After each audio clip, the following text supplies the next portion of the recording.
नाना आज बजेट सादर होणार आहे संजय फडणवीस सरकारचं.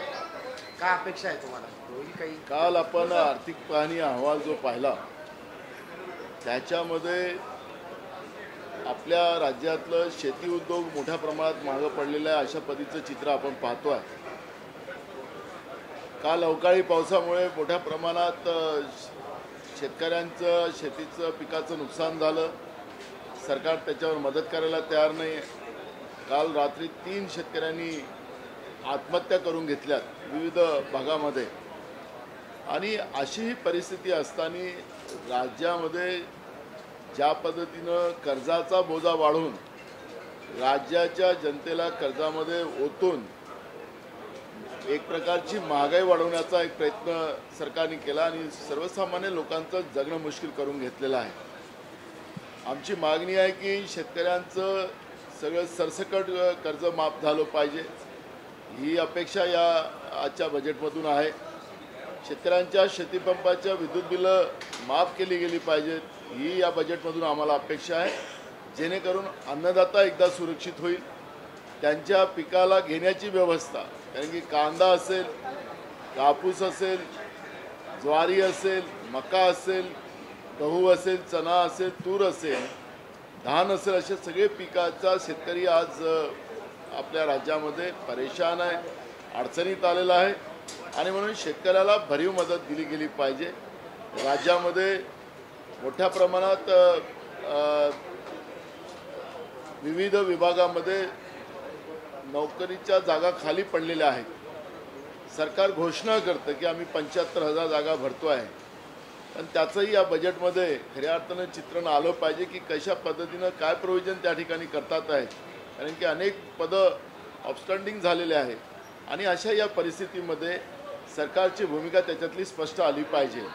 एकीकडे महागाईचा जो बोजा मोठ्या प्रमाणात सरकार वाढवत आहे, कर्जरूपाने घेतलेले पैसे परतफेड कर, कारण 48,000 कोटी रुपये दर वर्षाला व्याजापोटी सरकार भरते आहे. आणि म्हणून अशा वेळेस जनतेच्या खिशातून पैसे काढले गेले नाही पाहिजेत. विदाऊट टॅक्सचं हे बजेट असलं पाहिजे, ज्याच्यामुळे महागाई एककडे रोज केंद्र सरकार वाढवते आहे, पण राज्य सरकारनी महागाई कमी केली पाहिजे. व्हॅट जो आहे डिझेल आणि पेट्रोलवर तो कमी केला गेला पाहिजे, जेणेकरून महाराष्ट्रामध्ये डिझेल आणि पेट्रोलचे दर कमी झाले पाहिजेत, गॅसचे दर कमी झाले पाहिजेत. या पद्धतीची अपेक्षा या बजेटमधून आम्हाला आहे. सर, हिंदी में जानना चाहेंगे, आज बजट पेश होने वाला है, क्या अपेक्षा है कांग्रेस की? राज्य में किसान बड़े पैमाने में आत्महत्या कर रहा है, अन्नदाता राज्य में परेशान है.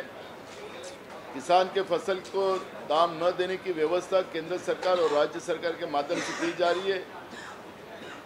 जो अकाली बारिश आई है उससे बड़े पैमाने में किसानों की फसल बर्बाद हुई.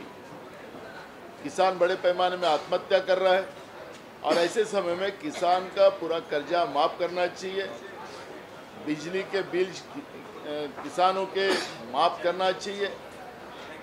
जिस तरह से सरकार ने कल ही आर्थिक पाहनी अहवाल जो जाहिर किया है, उसमें सरकार ने जो आर्थिक स्थिति जो सरकार की देखी जा रही है, 48,000 करोड़ का सिर्फ हर साल ब्याज भरने का काम राज्य की सरकार कर रही है.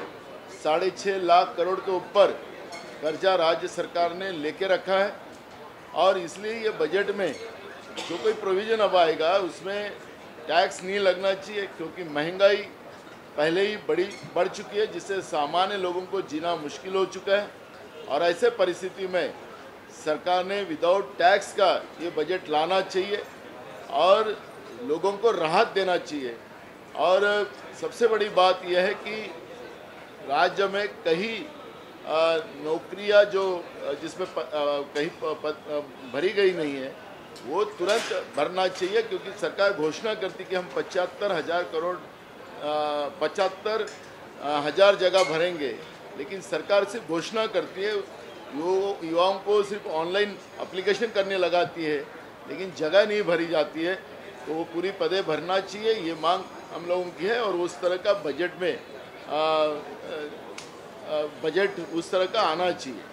चव्हाण साहब, आप मुख्यमंत्री रहे हैं महाराष्ट्र के, आपकी क्या अपेक्षाएं होंगी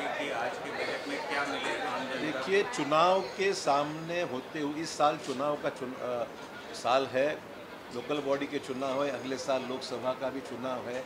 इसको ध्यान में रखते हुए सरकार ये एक पॉपुलिस्ट बजट देने की संभावना है, और बजट पॉपुलिस्ट देखकर उसका अमल कितना होता है ये देखना ज़रूरी है, क्योंकि इलेक्शन के दौरान लोगों को खुश करने के लिए अनाप शनाप बहुत सी चीज़ों की अनाउंसमेंट हो सकती है इस बजट में। अनाउंसमेंट करने के बाद में अगर उसका अमल नहीं होगा, राज्य की आर्थिक हालत के बारे में कल ही आप लोगों ने रिपोर्ट देखा है, उसको ध्यान में रखते हुए ये सरकार इस बजट की इम्प्लीमेंटेशन कितनी कर पाती है ये देखना ज़रूरी है। और दूसरी बात यहाँ पर ऐसे है कि इस पिछले मध्य प्रदेश सरकार का मौजूदा सरकार जब अपोजिशन में लोग थे, उन्होंने अभिनंदन किया था कि बिजली का वहाँ पर बकाया जो है वो किसानों का पूरा माफ़ करने का काम मध्य प्रदेश सरकार ने करने का अभिनंदन यहाँ से हुआ था।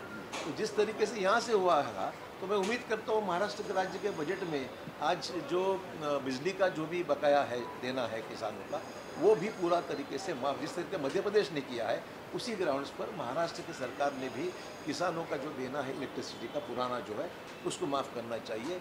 जॉब अपॉर्चुनिटीज़ ज़्यादा क्रिएट करने के लिए इसमें कदम उठाना ज़रूरी है, और ख़ास करके पिछले हुए इलाकों में डेवलपमेंट के लिए पैसे देने की, जैसे मराठवाड़ा पिछला हुआ एरिया है, उस एरिया में विदर्भ को तो मिलेगा ही, क्योंकि डिप्टी सीएम विदर्भ से है तो वहाँ पैसे की कमी तो रहेगी नहीं। सवाल रहा मराठवाड़े का, वहाँ मराठवाड़े में पैसे देने के बारे में निश्चित तौर पर सोचना चाहिए, इसे अपेक्षा आहे। सर मराठी सांगा, आता संकल्प सादर होते काय सांगायचं एवढंच की निवडणुकीच्या तोंडावर होणारा हा अर्थसंकल्प आहे। यावर्षी लोकल बॉडीचे इलेक्शन होतील अशी अपेक्षा आहे। पुढे लोकसभेचा इलेक्शन पहिल्या 3-4 महिन्यात अपेक्षित आहे, त्यामुळे घोषणांचा पाऊस होण्याची शक्यता आहे। पण घोषणा केल्यानंतर कालचा जो आर्थिक अहवाल समोर आलेला आहे त्याची अंमलबजावणी या निर्णयाची किती होईल हा शंकेचा विषय आहे, त्यामुळे हा विषय एक महत्त्वपूर्ण आहे, पाहूया। दुसरा विषय जो आहे की शेतकऱ्यांचं जे विद्युत शुल्क आहे ते मध्य प्रदेश सरकारने माफ केल्याबद्दल विद्यमान सरकारमधल्या प्रमुख लोकांनी त्यांचं अभिनंदन केलं होतं। त्यामुळे मला अपेक्षा आहे की हे सरकारसुद्धा त्यांचंच आता आलेलं आहे। त्याच पार्श्वभूमीवर महाराष्ट्रातलं सुद्धा शेतकऱ्यांचं जे विद्युत देणं आहे ते सरकार माफ करेल, हा त्यातला एक महत्त्वाचा मुद्दा आहे। अशा अपेक्षा करायला हरकत नाही का त्यांनीच मध्य प्रदेशचं अभिनंदन केलं होतं, तर महाराष्ट्राने का करू नये? महाराष्ट्रामध्ये हा एक विषय होता। रोजगार निर्मितीवर भर दिला गेला पाहिजे। अविकसित मराठवाड्यासाठी काही जास्तीची अपेक्षा निश्चित करायला हरकत नाही। हे काही प्रमुख मुद्दे आहे, बघूया दुपारी काय होतं आहे। जसं छोटासा प्रश्न काल पद्धतीने उपमुख्यमंत्र्यांनी सांगितलं, विरोधकांचे अश्रू जे आहेत शेतकऱ्यांसाठी ते मगरीचे अश्रू आहेत, कारण सातत्याने तुम्ही तोच मुद्दा आता लावून धरत आहात, परंतु त्यांचं वक्तव्य कशा पद्धतीने तुमचे अश्रू किती खरे आहेत आज कळलं म्हणजे बजेट